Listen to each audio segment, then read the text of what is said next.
Welcome back to the Boxing Bookie. We are back. It's good to be back. It's a simulcast. It's me and Johnny running it together. Johnny, you're live on your channel, right? Yeah, you taught me how to do that. I didn't I sent you a message a couple weeks ago, and Yeah. I was like, "How do you do that?" Because it just gives us the opportunity to kind of get everyone together. But yeah, I learned how to do it. We got the whole family together. Both sides of the family coming together. Yeah, I love it. that's right. Like a Muscles in the wedding. house. Yep. Extraordinary. What up, Muscles? What up, baby? Let's get it. The dream team. The Let's do dream it. I team. wanted to before I want to spend most of the time on this Australian card coming up because Johnny, this is your bread and butter. So I want to pass you the ball, let you run point for a while. But I do, before we get started on that, I do want to just, because we haven't gotten to talk as a group about what happened Saturday night in Las Vegas. I'm not here to say I told you so. But have your No, opinion? you told us. You told us. No. Has your opinion on Terrence Crawford's greatness changed from after what you guys saw? And what were your thoughts overall on the fight? You want me to go? You want to go, Johnny? You go first. Okay, I'll go real quick. So, what's the first thing I told you I was gonna do if Terrence won? I was gonna come on here and own it, right? Yeah. Listen, I'm gonna tell you now. Terrence is, after what I witnessed and what I saw Terrence Crawford do to Canelo, I'm gonna tell you right now, it was very, very reminiscent to how Floyd, not the way they fought, but to how Floyd made Canelo looked. Meaning, he made him look very amateurish in there. And I was the first one to say, you saw me when I was on here. I don't know if you saw the live, Johnny. I said there's no way Terrence Crawford can come up 2 to 3 weight classes and beat Canelo. The size is just too big. The power's going to be too much. He's just not going to be able to do it. I thought it was merely impossible. And man, he made me eat my words, bro. I'll be the first one to say, and I'm so glad I didn't bet big on Canelo. And the only reason why I was gonna bet 50,000 on Canelo. The only reason why I didn't do it was because I was rattled with all the different people's different opinions on, Crawford winning, Canelo winning. I'm like, I don't want to risk that in case, Crawford pulls off the unthinkable. And sure enough, that's exactly what he did. So I say that to say I have Crawford, after what I witnessed Saturday night, I have Crawford in my top 5 of all time, man. In my top 5. And dude is special, man.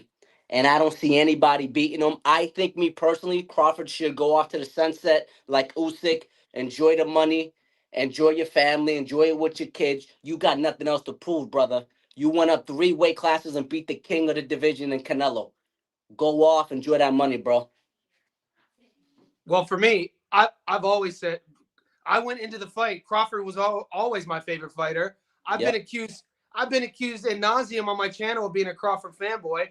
I picked Canelo because I overthought it. And I told you guys my breakdown. I was cheering for Bud. I hope Bud beats him, but I can't put my money on him because and I went against my own sort of life experience being, especially when I was younger as an athlete. I was a late bloomer. I always had to rely on speed and reflexes in every sport I played and not size. And I kind of, A, went against my instinct, and B, fell in love with the whole size argument, the size narrative, because we don't have many examples at world level boxing historically of a guy going up 3 divisions fighting a guy who is literally at the top of the mountain and who had been so dominant in that division for so long, with a brand like Canelo Alvarez as well. Mix that with Mexican Independence Day and him being in Vegas. I just thought the odds were going to be way too steep for Bud to get past. After the first 3 rounds, I posted in my Discord, I go, boys, we are watching greatness on both sides. I was like watching these two trying to figure each other out. And then somewhere around the 5th round, 6th round, Bud's body language changed. I felt he believed he had domesticated Canelo in a sense of he had felt his power enough. He knew he was the faster guy. And also the way Bud, my favorite thing about the entire fight was the way Bud, when he made the decision around the 7th round to stay in the pocket, and how he was fighting him low and catching him, and the attitude, the ferocity. Jesus Christ. I've always said Crawford was in my top 5 of the fighters I've ever seen fight. And I've always said he was my number 1 pound for pound favorite fighter. It's just I didn't bet on him. And it's like I wrote a whole long, after all these weekends of boxing, boys, on my channel, I do a write-up of my wins and losses. And the first sentence of this past weekend was I shit the bed betting against my favorite fighter. So, yeah. So I wanted to ask this question again. I asked it before the Canelo fight. Greater legacy right now: Terrence Crawford, Floyd Mayweather Jr. Who's got I'd the still greatest say legacy? Floyd. I probably would still say Floyd. And I'll second that. I'm still gonna run with Money May. I'm still gonna run with Floyd. I mean, and I'm not a Floyd fan. Why do I say that? You know, it's hard for us as humans to rewind what our eyes had seen. We were talking off air about the Michael Jordan thing and the Kobe thing, and my only reasoning was like I side with MJ because I saw MJ first, or sort of like when you, for instance, 2 days ago, I hear that, you know, I listen to hip hop, grew up listening to rap, love R&B, but I also listen to country. I also listen to indie. I used to play reggae music. So I hear this song 2 days ago, and it's a folk song, and it's a gorgeous singer-songwriter song. And then I hear the popular version, which is a country version and it's like the country version has like 200 million views. The original version has like 20 million. And the more popular one in the mainstream, I was like, I don't like it. And I don't know if it's because I don't like it because I heard the OG one first. And I don't know with my argument with Floyd and Crawford, I don't know if it's because when I was a kid, I would watch Floyd box, and I was boxing at the time, and I would try to emulate sort of the things he was doing. And it's just like that to me still, you could take, if you look at, for me, the practice of the craft of boxing, I would still put Floyd above Terrence. It's hard for me. To me, Terrence Crawford is still an absolute perfect fighter. Like if I said to you, he's so good. He is, man. If I said to you, okay, Coach Jonny, we're gonna take Crawford in the gym. What does he have to? I always say this about Kawhi Leonard too. What's Kawhi Leonard's flaw? Nothing really. Like he's got no flaw. What's Terrence Crawford? I can name things wrong with LeBron's game. Yeah. I can name things wrong with Floyd's fight. I can't name anything that Terrence Crawford doesn't do perfectly. I really can. Go ahead, but I'll let you answer. But what can you name wrong about? I mean, to me, Floyd's the perfect fighter. Well, what flaws do you have in Floyd? He doesn't throw enough combinations. If you can cut the ring off on him, you can get to his body. You can outwork him. He doesn't throw enough combinations. But he didn't even have to throw combinations. If you can sit in the pocket with him, you can counter him because it's one at a time. You know what blew me? You know what impressed me the most about Bud? I'm not saying he's not great. Just like Bron's better than Kawhi, obviously, right? Right. Kawhi has no flaws in his game. Bron does, but Bron's still better because what Bron does great makes him unstoppable. Right? I say Crawford's more like Kawhi Leonard, but there's nothing he can do better, right? Like he's great at everything. Bron's got weaknesses, but his strengths outweigh his weaknesses. I wasn't expecting Crawford to frustrate Canelo like that. I was so impressed with watching Crawford be able to physically frustrate Canelo in his body language. I didn't think we would see either guy break psychologically. Not saying Bud broke Canelo, but when you have a poker face in there and you see all of a sudden he's looking for things and he's in the corner seeking questions and answers, I'm like, holy shit, dude. And so much of that had to do with Bud using the ring and using his feet and his decision making of when to come in and when to exit, and his catch and counters in the pocket. Jesus Christ. Like there was just another thing.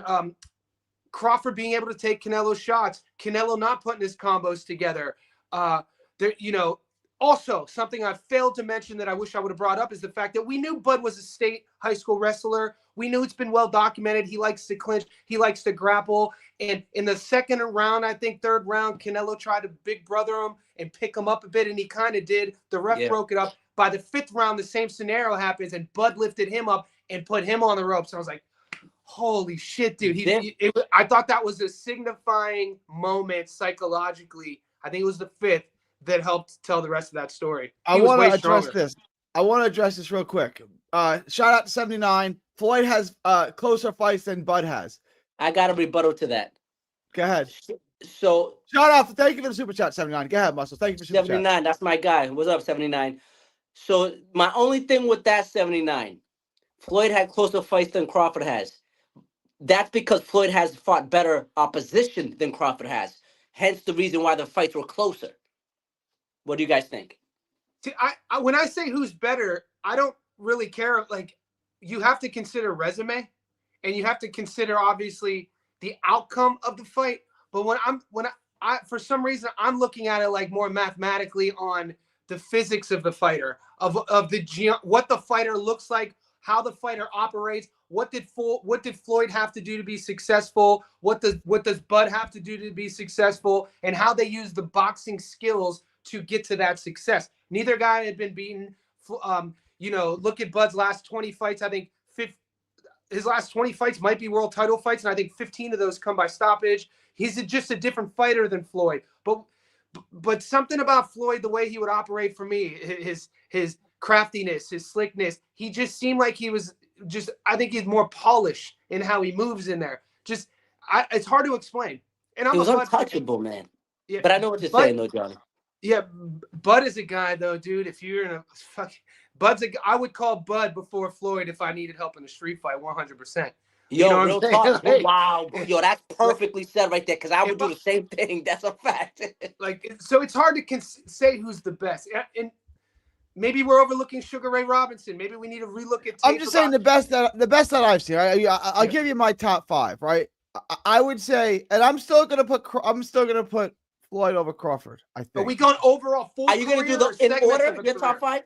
The 5 best fighters. The 5 best fighters, or like segments of a career at their best.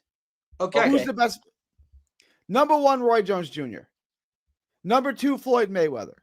Number 3, Terrence Crawford. And I put him over my guy, Pernell Whitaker, 4 and 5. You guys can debate this. Jesse Bam Rodriguez. At 25 years old, you're already throwing this version right now. This Jesse Bam Rodriguez is the 5th best fight I've ever seen in my life. Go ahead, guys.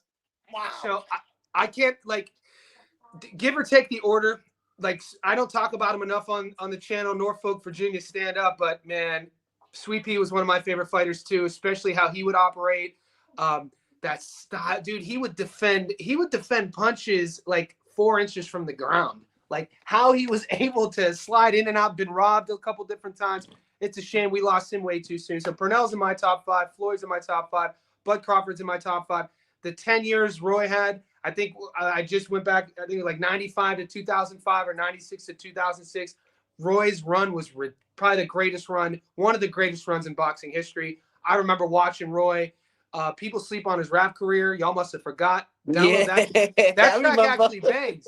Dude, that song still bangs. You'd be like, what? That's Roy Jones? And he was a ball player. Let me address this first, right? Because I love B-Hop. I love Hagler, right?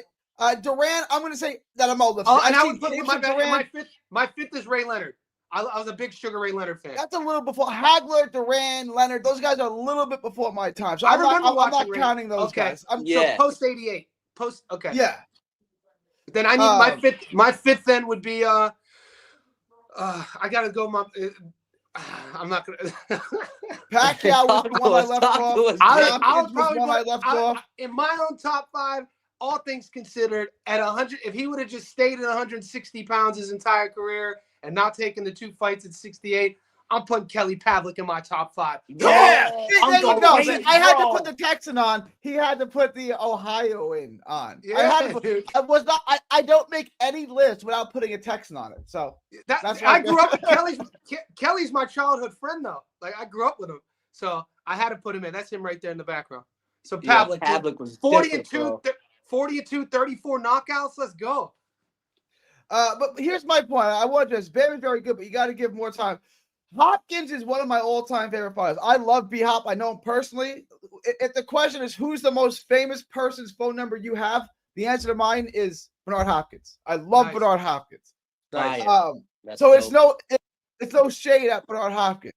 There was never a time that Bernard Hopkins blew out legends bigger than him like Bam did, right? And I love Hopkins. Hopkins would beat everybody 120 to 108, 119 to 109, and just run through people. And he stopped Trinidad and stopped Oscar. Those guys are smaller coming up. Bam does it the opposite way. But the thing is, though, Bam, I'm not saying this will happen, but he's only 25 years old going on 26. What if he goes 8-5 his next 13 fights. Like, give him some time. I mean, he's amazing. Right now, this version of what we've seen from Bam is the last 2 years. Just take the best version of each fighter. He's one of my favorite fighters. I can't argue that, but I think there's been so many great fighters we've seen their entire careers that could replace Bam just based off of him only being 25. That's fair.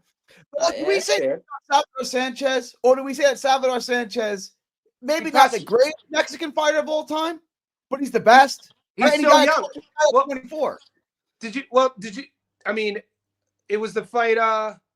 I was just talking about this on my channel. When we talk about great Mexican fighters, people always forget about Finito Lopez. Ricardo Lopez retired at 50-0 with 1 draw with 38 knockouts. Nobody talks about Finito because he was a minimum weight. No.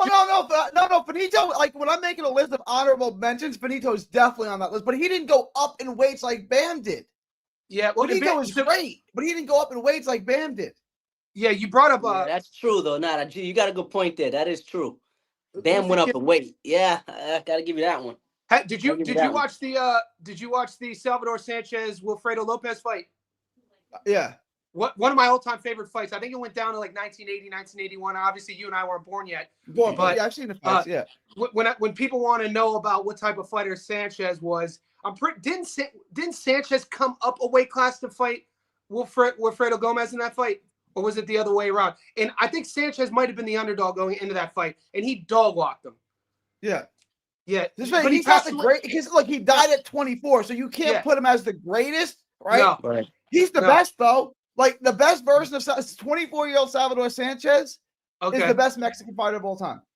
Man, he fought. Yeah. That I can't argue that. Over Canelo? I see what you're saying. So we're not saying who had the best career. No, I'm just saying, right. Like when we say LeBron or Kobe, like LeBron had a better career, but so did Duncan, right? Like Duncan had a better career than Kobe, but Kobe's better than those guys, right? You get the best version of Kobe. Kobe's better than those guys. Kobe had that's debatable, but like there are guys that have had better careers than Roy, right? But Roy Jones Jr. circa 1999, circa 2002, no one's better than that guy. I mean, there's so many guys that we just totally forget about, though.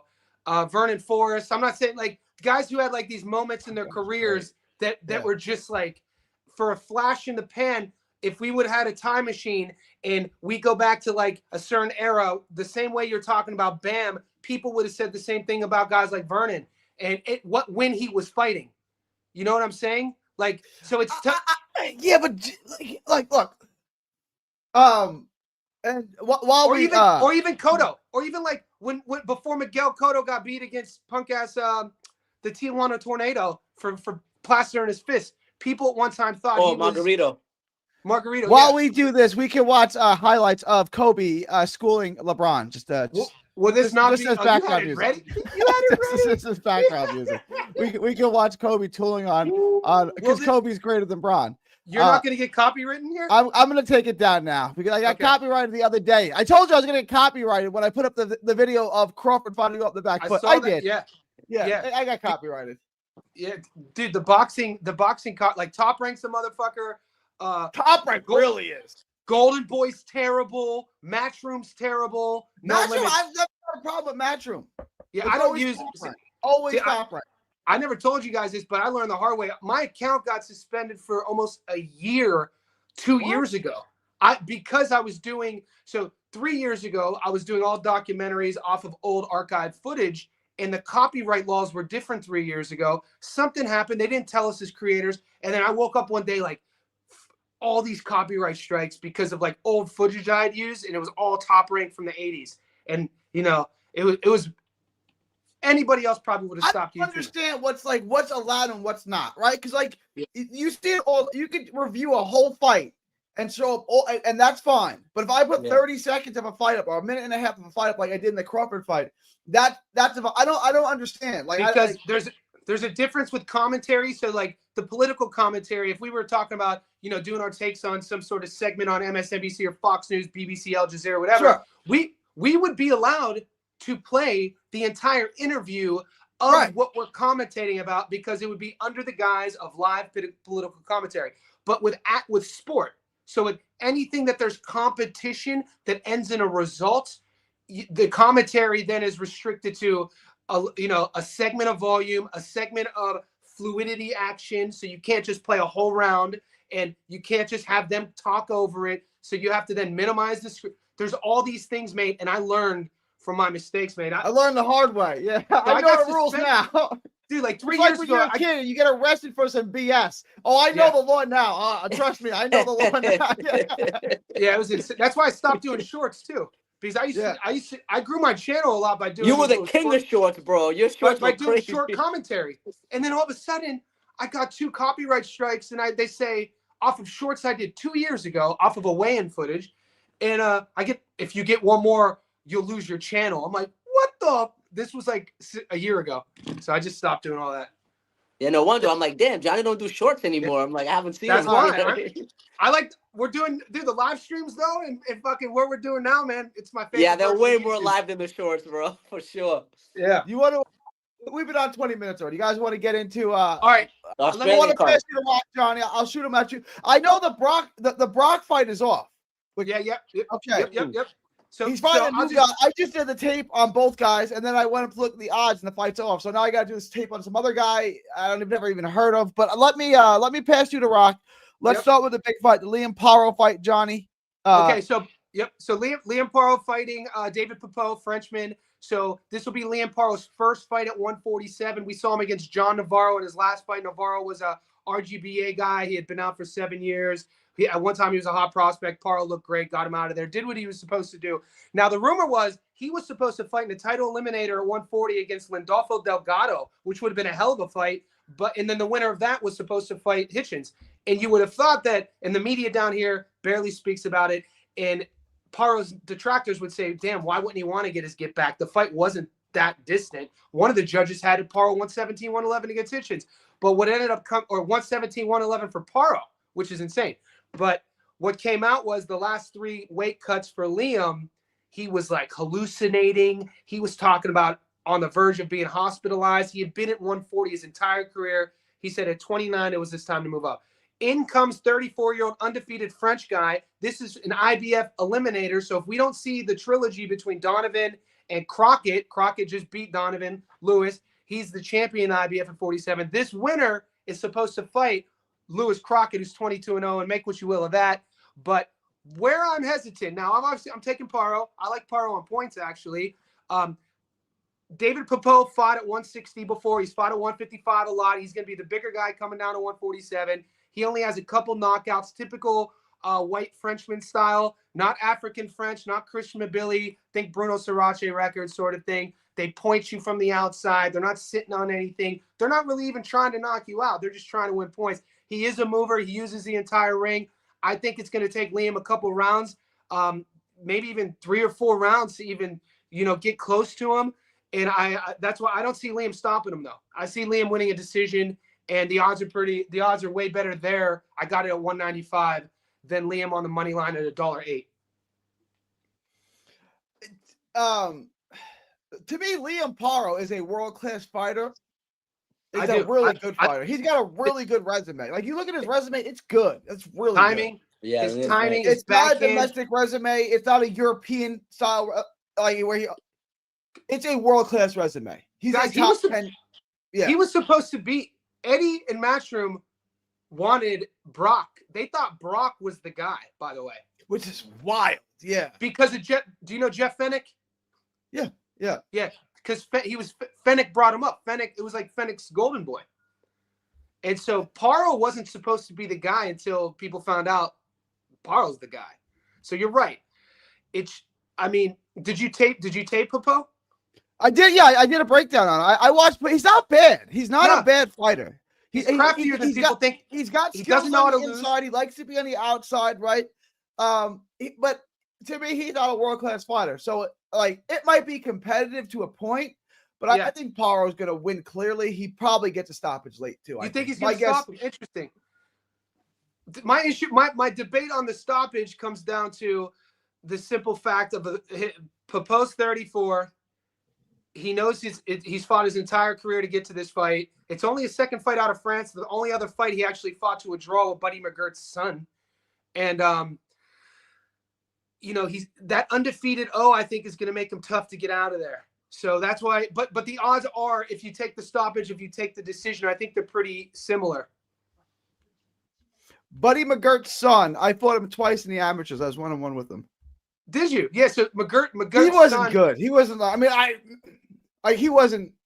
He was Buddy McGirt's kid, if you know what I mean. He had a good pro record. I mean, maybe it was. Yeah. I don't want to disparage him. He's a good dude. His family's a great guy. I still see his dad sometimes. They're from Long Island. They're great people. Originally. He never, and McGirt never fought. The son retired after the draw with Popo, and this will be Popo's second time outside of France fighting Pero.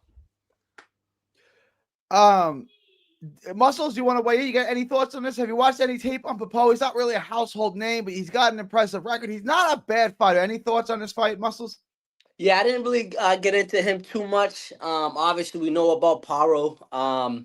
I'm actually going to tape him tonight. Now that we're on the subject of that, I'm actually going to tape him tonight before I go to bed. And then I'll decide if I think it's going to go over, if I think Liam's going to get a late stoppage. But from the top of my head right now, without seeing any tape on this guy, I kind of do like the over 10.5. Yeah, especially at -170. That's not bad. It's a pretty good price. So if you like the over at 10.5, then how much relevance are you putting in for Paro then to get the stoppage in 3.5 minutes? Ooh. You know what I'm saying? Because if you like the over, which is 157, why not just take the decision at 190? At 190, yeah. Unless you think in those 3.5 minutes, Paro gets him out of there. I'm just challenging your logic. I think, like, my guess is Paro by stoppage at 9 or 10. So I'd take the under, but I would just lay off the under and just take Paro by stoppage. I wouldn't. You know what I'm saying? Figuring him out early, being classier. His backhand's real sharp. And you know what?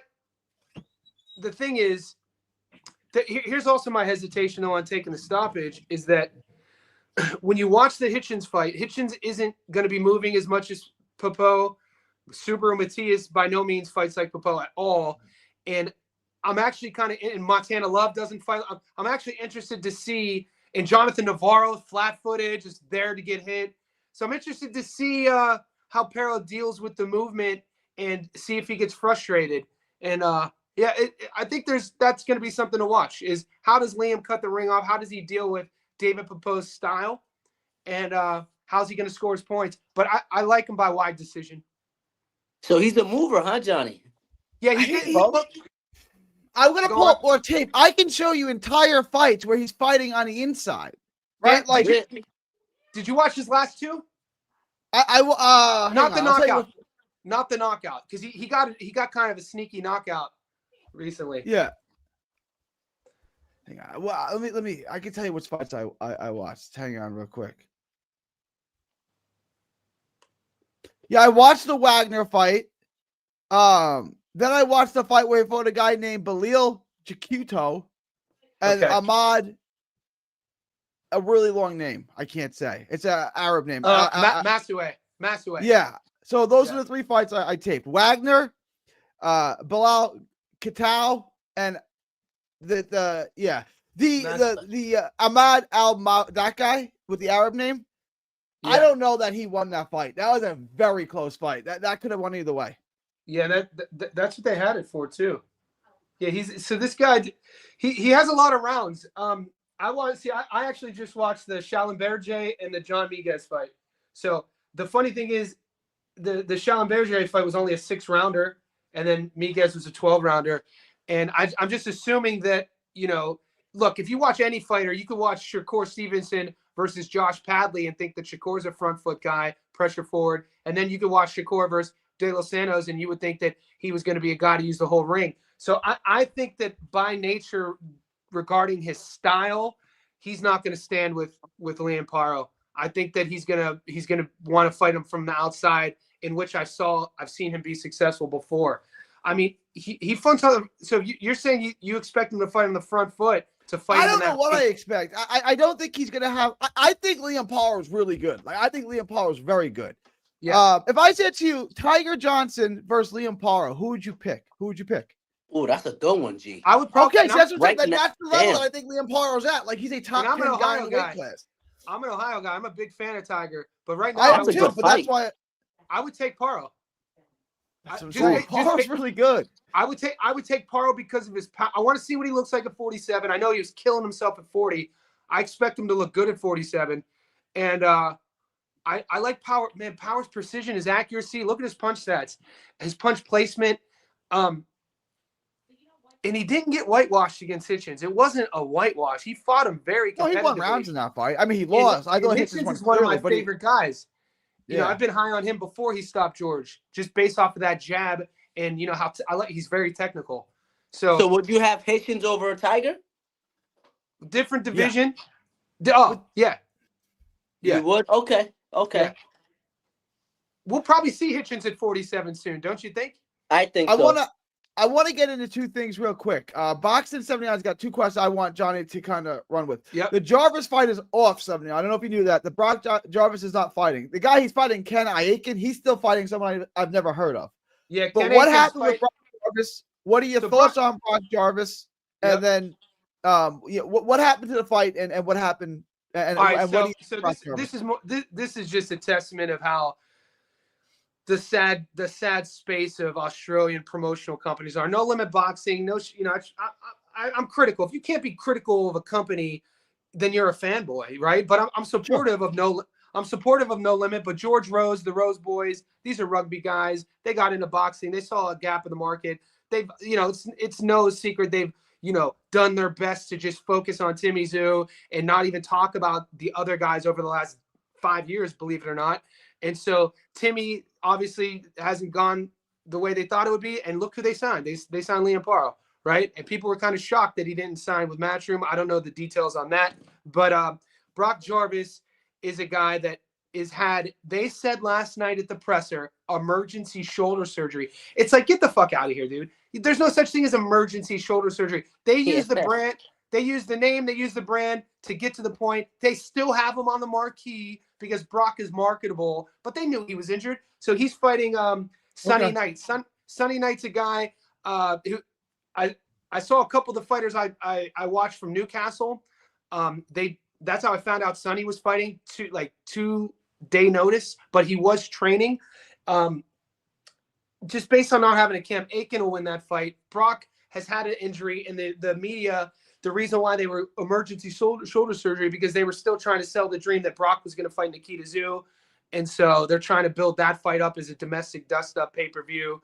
But, yeah, they've known for a while. And the way they handled it is a microcosm of the unprofessionalism that No Limit does. Dude, they charged the Australian public. The last fight card I went to, which was Nikita versus fucking, we don't even remember, unbelievable, awful card. Michael Zarafa, they fought two guys that shouldn't even have been in there. $77 for the pay-per-view for that. Wow. Insane. And unless you go to see it live, there's no way to watch it. And so this is what they kind of do. They kind of milk the Aussie public, the Aussie boxing fans, and just showing Brock Jarvis you have emergency appendectomy surgery. You have emergency surgery from a bike crash. You have emergency surgery from like a traumatic accident. You don't have emergency shoulder surgery. What are you talking about? So he just went in there to get scoped. I also wanted you to address this. Joe, people have asked me about this. I don't know who these people are. I'm going to be honest with you. Jacob Benji. Is that how you say it? NG? Yeah. Is that? It's just Jacob. So Jacob Benji versus Ricky Naito. Jacob Benji is a guy who is, once again, propped up, marketable. His nickname's the Flamingo. He comes out in a big pink thing, and he's real tall for the division. Tattoos all over his head. Very marketable. The crowd loves him. He's a Queensland boy. He had his biggest step up in competition. People were talking about. He sounds like he's a. Never mind. He's out of his mind. No, he's yeah. You could say it. He's a bit Skittles guzzler. Yeah. He fought Billy Dibb, and this was like in 2021, and they were trying to build NG's branding because they noticed online he was fan favorite, so they were trying to build NG's brand off of him stopping Billy, and it was kind of like a a boring fight in the third, and NG picked Billy up and threw him on the ground. And then Billy had a back injury and the fight was off, and we haven't seen NG since. So NG is minus 550. I think he should be on. I think he should be on upset alert. Oh, really? I think he should be on upset alert. I think Ricky Nato. Go to Ricky Nato's box. Neither guy's going to jump off the page. But how active has NG been? I don't know how focused he is. He talks about, like, do your research. I don't want to disparage him. He's a young kid, man. He's marketable. They thought they had a star in NG. That's all I'm going to say. They thought they had a star. Go to YouTube and type in Jacob NG walkout. You'll see what I'm talking about. They thought they had a star. And Ricky Nato, he's kind of like do you got their stats pulled up? I got Ricky Nato. I'm on BoxRec right now. I'm looking at. He's a vet. He's a Japanese guy. 25-4. He doesn't really have many names of note here. Yeah, not really big names. Not the big. He's 34. He just got stopped, so they're kind of serving him up to Jacob, but they're serving him up based on the sort of marketability and the hype. And we haven't, I don't know. I'm not saying I'm taking NG to lose. I'm just saying I wouldn't be shocked if NG loses. I'm not saying he's NG hasn't fought in 3 years. Yeah, that's what I'm talking about. His last fight was that was the last time he fought at all. Okay. All right. That's interesting. He was. This is only a 6-rounder as well. So talk about I'm not lying, guys. When that Billy Dib fight was supposed, and Dib is a guy, former world champion. He had fought him, way past his prime, but he had just fought Amir Khan during the pandemic, which was a cash grab. We know how that goes. The boys were taking care of each other, which is fine. But Billy was a legit world champion, and they thought they had a kid in NG who would be able to, piggyback off of Billy's name, and it did. And he got DQ'd for throwing Billy on the ground, and Billy hurt his back and hasn't fought since. So I wanted to move. Go ahead, Muscles. Go ahead. Oh, no, I didn't say that, NG. Oh, my bad. I wanted to move into the other two fights, Johnny. Liam Wilson is fighting a guy named Johan Santana from the Dominican Republic. Jorge. Johan was a pitcher. Johan Santana was a pitcher for the Mets and the Twins. I did that 10. I had to redo my video 10 times. I kept calling him Johan Santana. I think Jorge no hit us. I'm an Indians fan. I'm pretty sure Johan no hit us once. The Indians, but yeah. He has the only no hit in Mets history. He's the only Mets pitcher to ever throw a no hitter. No shit. Doc never threw a no hitter. No, he struck out 17, but never threw a no hitter. Wow, it's a good stat. It's a good stat. Yeah, I wanted to. All right, Jorge Santana. I'm going to call him Johan Santana at least 5 more times. I'm just letting you guys know. Jorge Santana, Liam Wilson. Liam Wilson is another guy who I think is near a world-class fighter. I like Liam Wilson. He just kind of lacks that. He doesn't have great power. He doesn't have great speed. He doesn't have great God-given ability, but he's a pretty good fighter. He knows how to use his jab. He knows how to use his range. I like Liam Wilson a lot. To me, this is an easy fight for Liam Wilson, a dominant fight. What are your thoughts on this fight? Okay, so Liam is a guy, once again, another guy is super marketed by the Aussie boxing media machine, rightfully so. It's funny, though, because on the domestic scene, when you watch the local broadcast, Liam is a guy that they're going to talk about with real power. They're going to talk about his lead hook. They're going to talk about the left hook from hell. This is how they market Liam. And, going into the Navarrete fight, he landed that hook against Navarrete, and I think he should have became a world champion that night. I don't think it's controversial to say that count was insane. And then you see what happened to him since then. I thought he fought. You could have given the Jackson-John England fight to Jackson, but they gave it to Liam in a UD. He gets stopped against Oscar Valdez, and, we know what version of Valdez that was. And you kind of start hearing rumors and murmuring about the mental side. You start hearing things about, the physicality, the damage. They call him the damage. He takes a lot of shots, doesn't move his head. Fight IQ, not the highest. We covered him on the channel in his last fight. He fought a really tough Argentinian fighter, Jimenez. And maybe I just underrated Jimenez, but Jimenez was way more craftier than I thought he was going to be. And Liam struggled to cut the ring off, and he was showing frustrated, visible signs in between rounds. The thing with Liam is he gets big eyes and he tells the whole world what he wants to do.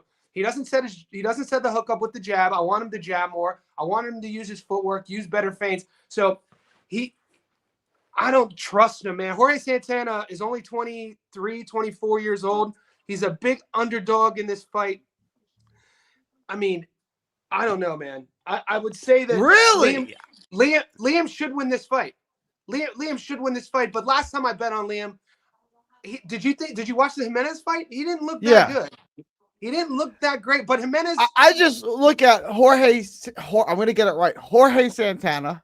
I know I'm going to go on your hand about 10 more times. Jorge Santana. I don't see anything special about him at all. I see a Dominican partner, record, honestly. Dominican record. Yeah, it's a feeder fight. I'm just trying to give people my most logical, non-opinionated breakdown. Liam Wilson should win this fight. Are the days for me picking Liam Wilson by stoppage on pause for now? I don't see the power though. Like, yes, he caught but Navarrete's so easy to hit clean. Like, it's not hard to catch Navarrete clean. It's kind of like what they market as, though. I'm not saying he's feather fisted, but I don't see like a ton of power in Liam Wilson. Have you ever watched the Aussie when you watch Aussie boxing, if you get the stream, do you get the broadcasting or no? Yeah. Okay, so pay attention to how they talk about him. They talk, the left hook. I think it's Barry McEwen. The left hook from hell. So I'm like, how many stoppages does he have on his record? He's got 8 stoppages in 19 fights. He's been stopped 3 times. Yeah. No. And he got stopped. I wouldn't put too much trust in him. The only stoppage of note he has, he didn't stop England. He didn't. He stopped Dib 1 time. That's the only stoppage of note that he has, and it was Yusuf Dib.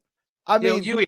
We just saw Yui versus the kid who fought George Kambosos, Wiley. But I mean, how bad is his opponent?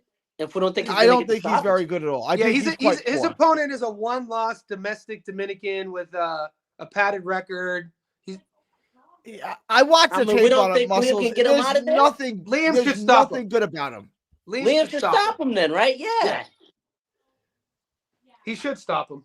The other guy's big. I would say he's a lot bigger than Liam for the weight class. At least he looked in the tape. He looked big. The Dominican looked bigger. Yeah, probably I would probably take both Liams by stoppage. And you're getting 50-50 odds on both, which is great. Like they're both about 182, 190. The other fight I wanted to ask you, this guy that was supposed to fight Brock Jarvis, Ken, how do you say his name? Aiken? Ken Aiken, yeah. Aiken. Yep. I watched the tape on him. He's not good. No. I don't think he would beat Brock Jarvis because Jarvis would at least get on the inside and probably blow him out on the inside. Yeah. What do we know about Ken Aiken and Sonny Wilson? Yeah.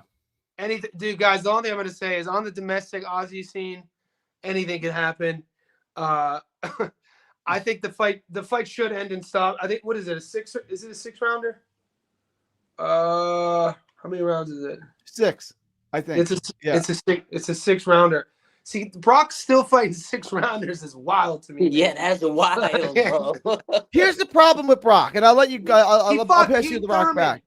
Here's the problem with Brock. Brock sucks. But go ahead, back to you, Johnny. No, I picked Old Boy to beat him. I picked old boy from New Zealand to beat him, and he was winning until he wasn't. Brock is all mechanical. Like he looks like a Rock'em Sock'em robot. Like he's not right. good. Yeah, he's trash. He's stiff. Here's a fight. Here's a fight that's flying under the radar. The one that I think will probably be the most action packed is Darren Gala-Trahella versus Lachlan O'Shea. That's a fun fight. Darren Gala-Trahella, he's probably 22 now. When I was managing a fighter at Bondi Boxing, would have been 2021. Tony Del Vecchio was like, Johnny, watch this kid. Might have been a couple years prior, and he was a teenager, and he was so young. He wasn't 18 yet at the time, and his mom had to take him to the gym, and his mom had to sit there while he's hitting pads and learning how to box. And he has a cheering section with him from Western Sydney. I think the odds are a little bit. They started off at 50-50. Now Darren is $1.58. That's just a real. Are you guys getting odds on that fight? I don't have anything on my book. Muscles, Okay. you want to log out and log back in? You'll crack it up like crazy. All right, yeah, I'll hop back on. Yeah. So what odds? What is it? Just those fights, or you got it on the screen right now? I got. I Yeah, got there you go. Jacob. Darren Trujillo, Darren Gar Trujillo versus Lachlan O'Shea. The Oh, third right fight. here, right here. Yeah. Okay. What odds are you getting on Darren Trujillo? Minus 215, minus 275. So minus 200 ish in that range. That's good. And then That's plus good. 150 to plus 200 on O'Shea. Right here. Darren. So it's O'Shea's actually the A side, considering he's from Queensland. So Queensland's Texas, New South Wales would be Ohio, right? So Darren's from New South Wales. The fight is obviously in Queensland. There's money. It seems money's coming back on O'Shea right now. He's a little bit older. Darren's still kind of green. It's a 6-rounder. With Trujillo, he's gonna be well coached, a lot of volume, really aggressive, really fun fighter. I like it. Those odds are great in my opinion. Because I thought he was going to be the underdog. I thought Darren was going to come in as the dog, and I was going to take him off jump. But he has a lot of guys. He has this cheering base, and I'm pretty sure they've gone heavy on him, which made the odds kind of swing. So you would take Darringer. Yeah, on the money line. Okay, it's good to know. Yeah, he's like a young, high energy. You know those younger fighters? They just have a different energy. I'm not talking speed. It's just you'll see what I'm talking about when you watch him. You can watch. He just fought on the undercard of, I think it was Sam Goodman, Cesar Vaca. He was on that undercard and looked really good. Fought a really tough opponent, and he's growing. You know, this is a good little level up for him. I don't know. We may have lost muscles. I don't know. His service always goes in and out. Muscles, if you're oh, here he comes. There you go. We good?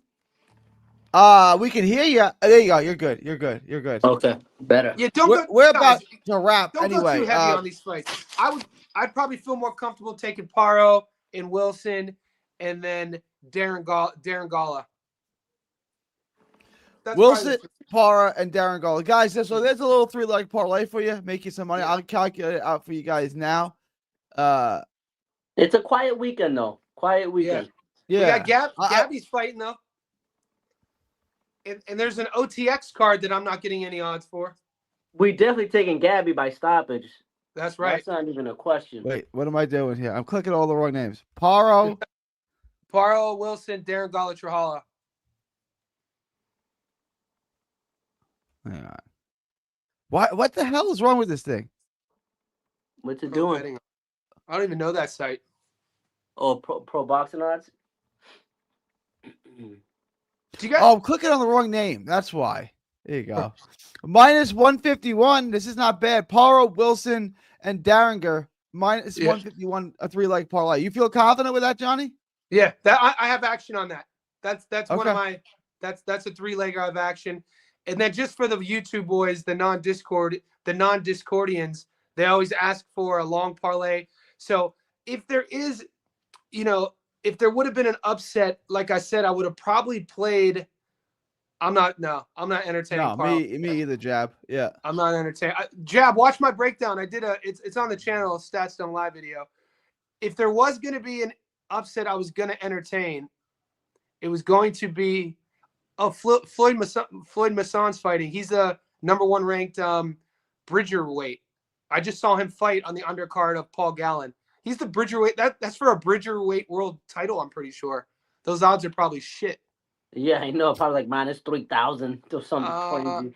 If I were to play an upset alert, it would be Ricky versus NG. And I'm probably gonna sprinkle something on Ricky on just a little bit because I'm not a believer in NG. He's minus 5,000. Sheesh. Yeah, I'm on a 2 upset streak roll in terms of Japan and Raiko. I love Collazo. Yeah, Collazo's nice. Collazo's a dog. People sleep on Collazo when they talk about the best Puerto Rican fighters in the world. Nobody ever says Oscar. It's like this dude. It's because he's a minimum weight. It's the same thing with Ivan Calderon. Did Ivan Calderon ever get to the Hall of Fame? Took him like years. Yeah, it's a good when you look at like the disrespect, the size disrespect insane. And then we have to watch guys like Jermaine Franklin and Ivan Ditchko. I'm like, what the hell's going on here, dude? That goddamn fight, dude. Are you kidding me? Dude, hearing Tom Yankello cussing out Ditchko in between rounds was classic. All right, guys, you got any last minute? I got to close out. We've been live almost an hour. Any last minute comments, questions, thoughts, anything? I'm good. I think we're good, man. This is fun. This is fun, boys. Let's make that money. Let's do it. We gotta have more Australian cards so we can pass Johnny the Rock and let him run point like this. This was good. All right, boys. Nice with the hands, man. No, I'm just trying to stretch out. Nice. Gary, we were talking about body punching. I'm thinking about Gary going to the body, so I got. Dude, Bud Crawford's work, man. Jesus Christ, his work in the pocket from the 7th round onwards was absolutely beautiful to watch. Like I can't get over what I saw. Like because when he was working Errol in the pocket, it was a different thing happening. It was like a pushback bully. He was taller in his gait, in his against Canelo. He was like still on point, thinking that Canelo was going to give him something that he was waiting on, and it just never came. Like, you know, watching Bud's real low and just catching, countering. Oh my dude, that slip. His catch and counter, his catch and shooting was phenomenal, like all night. Yeah, one, the one that went viral, I think in the 9th, when he slips and Canelo misses and counters and that one. Jesus, that's gonna be one of those. That's gonna be one of those iconic reels that we're gonna be seeing for years. Yeah, you know what I mean. I knew the fight. What's crazy though is it looked like Canelo checked out of the fight in the 11th round. He did. You think so? After 10 rounds, the fight on the cards were a draw. It would have been a majority. It would have been a majority draw had they stopped the fight at the 10 rounds. Right? If the fight ended at the 10, it's a draw. How is that possible? That's insane. That's insane. How did you guys? I had 11-1. How did you guys have it? I had it 11-1 or 10-2, probably 10-2. Okay. But I gotta tell you now. After the 5th round, I put in my Discord. I had it Nello 4-1, and I was like, I'm not scoring it anymore. You're not even gonna bother scoring. I want to watch the rest of the fight without scoring it. Yeah. So I had a 4-1 after 5 for Bud. Yeah. Hey, G, I actually disagree. I think Canelo checked out of the fight before the 11th. It was when Crawford hit him with a nice jab, right? And when he hit him with the jab, if you looked at Canelo, that was the 10th. That was the 10th. That was the 10th? Okay. Because Canelo won the 9th. Canelo had a great 9th round. But you know what I'm talking about, though, Johnny, right? That look that he gave. Yeah, not the counter one. What I'm talking about, the other one. He looked like it was the very first part of the 10th round. It was the very first. Okay, I'm pretty sure that's what we're talking about.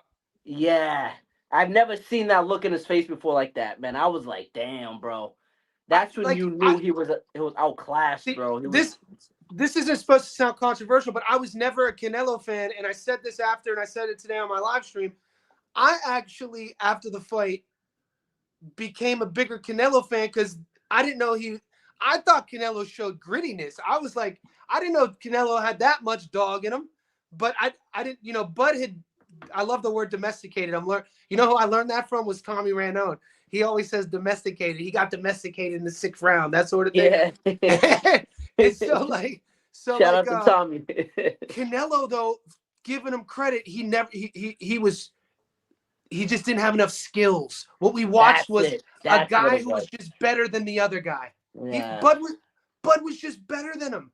Yeah, he was skilled. But I disagree. I didn't see a Canelo who never stopped trying. And no, he was just. I don't want to say he stopped trying, but you've been in a fight before. Like I said this before. I fought Andre Berto in the amateurs, right? That's crazy. That's first round, wild, bro. I go out there because he's like I was like 13, right? He's the best in the world, right? Berto had a great, one of the best amateurs, mate. You fought Berto? Crazy, yeah. Yo, so I fight him. I would love to see that. This is like 1996, bro. I don't 96. Oh, damn. Yeah. Okay, this is back then. Yeah, I'm old, bro. I was born in 80. I'm same age as Berto. I was born in 83. Same age as Berto. I'm the same age as Tim Bradley, almost to the day. I know Bradley from the amateurs too, because he was my weight. which is crazy to think now. But so I fight Berto in the first round. All right, I got this. I just got to time him, right? Go to the second round. I can't even muster up any offense, right? Like you're just avoiding daggers. Like, my God, I can't even like imagine throwing a combination because I just don't want to get hit with any more of these, right? Like I can't even. You're just avoiding daggers. You're like just trying to survive. I remember going back to my corner at the second round, and my coach asked me, "Sir, do you want to quit?" Oh, shit. I'm like, yes, I do, but I'm gonna say no because I know that's the right answer. Yeah, hell yeah, I want to quit. I didn't stop trying, right? I didn't want to stop trying, but I didn't want to fight anymore. You know what I'm saying? Like, I want this to be over now. Okay. You know what I'm saying? I didn't see that I saw that with MJ against Inoue. I couldn't believe how cautious MJ was. I never seen MJ fight like that. Like I expected him to be a little bit more physical, and I saw a guy who made a decision mid-fight to just go to lose every round. I didn't see that in Canelo. I thought Canelo. In the last 2 rounds of that fight, I don't know, man. Canelo, I thought he was gassed, running out the clock, so to speak. He was kneeling the ball, I thought. Yeah. Would you like to see a rematch? No. I don't need to see a rematch. I thought it was one-sided. I don't need to see it again. Yeah. Like, I don't want to see it again. I think they're going to cash. I think Turkey's going to cash Canelo out with Hamza. I think they're going to take, just as we do in boxing, take a legend and piggyback off that career. And Turkey thinks Hamza's that dude. I don't know if he is. PJ wants to know, Johnny, who's the underdog in the Dana White Contender Series tonight? Isn't that already on? I put that up in the PJ. Join the Discord, big homie. I gave the boys in the Discord that. So in my Discord, Gary, I have an MMA insider I'm mates with in Jersey. He leaves, or in DC. I'll send him voice memos. So I give the Discord boys the voice memos. So it's like, come on, PJ, I gave you my money line picks. You gotta get the insider stuff in the Discord, big dog. Click that link. We can't give everything for free, boys. Is that Contender Series, Johnny? Is it good locks on that or what? Or was it just kind of hit or miss? Hell no. Screw that. Screw that. Way. We're talking about regional prospect MMA, dude. We're talking about like anything can happen. I'm so scared to bet on MMA, guys, bro. No. Is it fun to watch? If you're like, because I've been covering MMA for over a decade, so like I watch equal. And as soon as the boys caught on that on my live stream, they asked me to add a thread in my Discord. But they know on my YouTube channel, I'll never do breakdowns of the MMA fights. It's only boxing. Yeah. I like watching it. I mean, I would never wager on it though. It's so tough. Once you watch it, like it's tough for me to even go from like a Crawford fight to watching MMA. I'm like, I can't watch. If it's just the UFC, I'll watch it. But when there's big boxing on, like it's not even close to me because I like technicians. You know, let me give this to TB real quick, and then we can wrap this up. TB, it's Paro money line, Wilson money line, and then you got to help me with the name. Daringa Trella money line. Daringa Trella. Yep, Daringa Trella. There you go. Yeah, there you go. It's 3-leg parlay. Paro, and it's a -151 3-leg parlay, so it's pretty good odds. Cool. Yep. That's what we're going. That's what we're running with. And then, I've been saying no over it for years. Shiraz has a chance to win. Well, we'll close out on this, guys. Who do you want to see Crawford fight next? Or would you rather see him just retire? I would love to, like I said earlier, I would love to see him just retire, bro. There's nothing. I tend to agree. Not me. So one of the boys in the Discord was at the fight, and he was there with Bud Crawford's dad. So I'll tell you what he messaged me as my second pick. First pick, I want to see Bud enter the ranks of Oscar and become a 6th division world champion. I want to see Bud go to 60 and fight Lara for his belt at 160 because Lara fought Canelo, and most people said Lara beat Canelo years ago, and Bud just beat Canelo. So you could kind of find a narrative if you wanted to market it that, and he could become a 6th division world champion, or he does the Floyd Mayweather route and fights Ilia Topuria at the White House. Nah, dude. I wanted to leave with one thing. I just thought of something. That Berto, after the second round with Berto, my coach looked at me and said this: Do you want to quit, or do you want to fight? And everything in my body, Johnny's probably been this. I wanted to quit. I don't want to do this anymore. Oh, yeah. I want to go play baseball. Right? How old were you? 13. Oh, 100%. I got starched when I was 15. I was never allowed to box again. So my coach says, "Do you want to fight or do you want to quit?" Right? And I want to quit, but verbally, I want to fight. And he said this to me: "All right, if you want to fight, you got to start punching." And that was something that stood with me throughout my life. It doesn't a fight or whatever you're doing in life. Yeah. If you want to keep fighting, you got to start punching. Yeah. And that's a life lesson that goes for anything. Yeah. Anything that's worth fighting for, you got to start punching. You got to start punching. Before you end it, I saw your reaction. This isn't that crazy. Dana White and TKO and Sella, the promotions, they've announced with Trump they're doing International Fight Week at the White House. And Dana, no, my point is though, the rumor is that there's going to be boxing and MMA on that card. Really? Let's do it. Let's do it. That's the rumor. Just pay attention to it. Okay. I heard Connor's going to be on that card. They're trying to get John Jones on that card. Could you imagine Ilya, the world champion 45, fighting Bud Crawford in boxing? Ilya's been calling Bud out for the last month, saying that they did a picture together, and Bud's been responding. It just keep an eye on it. It would be. I mean, Bud got that wrestling background, you know. It would be in boxing. It would be in boxing. But why? Bud's gonna destroy him, right? Like Bud's the greatest fighter in the world. Like he's gonna. Cash. Floyd did it against Connor, and it counted as a sanctioned fight. Yeah, but is that guy a big name? I never even heard of him. Ilya Tapori is an undefeated world champion. He'll be a 2-division world champion. He has the best boxing in MMA, 100%. Ilya Tapor's boxing is legit. But listen to what you said. He has the best boxing in MMA. That's like saying Crawford's got the best grappling in boxing. It's like he does. I know. But it's not two different. No, it's not, because the difference is Crawford having the best wrestling in boxing. He never has to use his wrestling. In MMA, Ilya is the best boxer in MMA. He gets to use it. And so that's a big difference. If he could box at the level of a Terrence Crawford, he would never fight in the MMA. He'd go over to boxing and make millions and millions of dollars. Correct. He's from Spain.